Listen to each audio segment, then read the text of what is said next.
কি সুন্দর নাম খাদিজা, বললে ভালো লাগে না? প্রথম নারী যিনি কালিমা পড়ে ইসলাম ধর্ম গ্রহণ করেছেন আমাদের আম্মা জান, বিশ্বনবীর প্রথম বউ। 25 বছর বিশ্বনবীর সাথে সংসার করেছেন, 3 বছর বিশ্বনবীর সাথে জেল খেটেছেন শিয়াবে আবি তালেবে। কেমন বউ? জামাইও জেলখানায়, বউ জেলখানায়। বিশ্বনবীর সবগুলো বাচ্চা সন্তান ছেলে মেয়ে এই মহিলার গর্ভ থেকে এসেছে, একজন ছাড়া ইব্রাহিম বিশ্বনবীর আরেক বউ মারিয়ার গর্ভে এসেছে, বাকি সব খাদিজার গর্ভে। যে আমরা ফাতেমা, বিশ্বনবীর কন্যার নাম কি? ফাতেমার মায়ের নাম কি?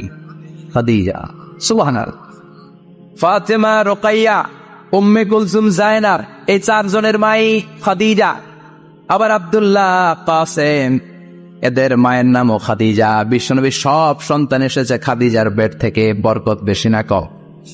বিশ্বনবী ভয় পেলে খাদিজার কাছে গেলে ভয় কেটে যেত, সাহস যোগাতেন, সেন্টার দিতেন, ছাতার মতো মাথার উপরে দাঁড়িয়ে থাকতেন। আল্লাহু আকবার।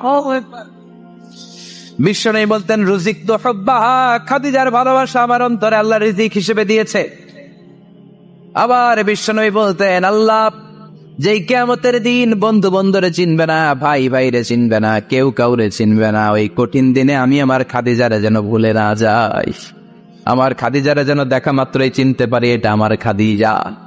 খাদিজাকে নিয়ে মা আয়েশা একদিন একটা কটু কথা বলেছিল, ও নবী, কবে আপনার এই বুড়ি মহিলা, বুড়ি বউ খাদিজা ইন্তেকাল করেছে, তারপরে কত সুন্দরী সুন্দরী বউ আমরা এসেছি, আমার ভালো লাগে না?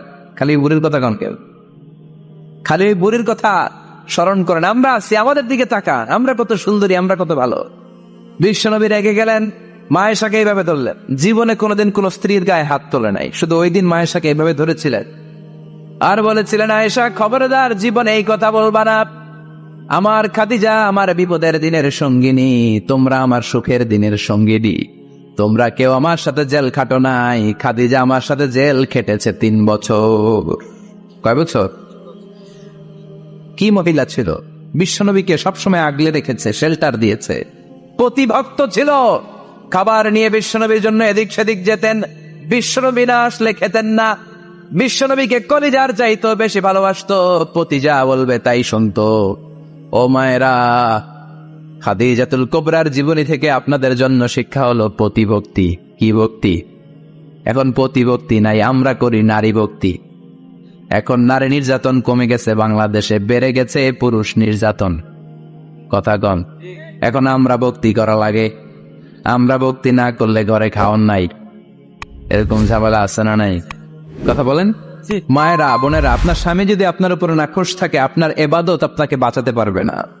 বিশ্বনবী ফাতেমাকে বললেন, ফাতেমা তুমি বিশ্বনবীর মেয়ে হতে পারো, কিন্তু আলী যদি তোমার উপর নাখোশ থাকে, তোমার সব শেষ, সব শেষ। আবার বিশ্বনবী বললেন, আমি যদি এক আল্লাহ ছাড়া কারো সামনে মাথাটা নত করার বিধান দিতাম, এক আল্লাহ ছাড়া যদি কাউকে সেজদা করতে আমি বলতাম, আমি দুনিয়ার সব নারীদের বলতাম স্বামীর পায়ে সেজদা দিয়ে পড়ে থাকো। কি সম্মান আল্লাহ দিলেন স্বামীকে! আপনার জান্নাত আপনার স্বামীর ভেতরেই। স্বামীকে সন্তুষ্ট করেন, স্বামীর আনুগত্য করেন, দেখবেন ফ্যামিলিটা সুন্দর হবে। আর স্বামীরা স্ত্রীদেরকে ভালোবাসেন, স্ত্রীদেরকে ভালোবাসার গল্প শোনাবেন, দামি দামি শাড়ি কিনে দিবেন, স্ত্রীর সাথে প্রেম নিবেদন করেন, ভালোবাসা নিবেদন করেন, সংসারটারে শান্তিপূর্ণ করে দিবে কে? তার মানে খাদিজাতুল কুবরার জীবনে থেকে শিক্ষা কি? বললা গেছিল কি শিক্ষা? প্রতিভক্তি। কি ভক্তি?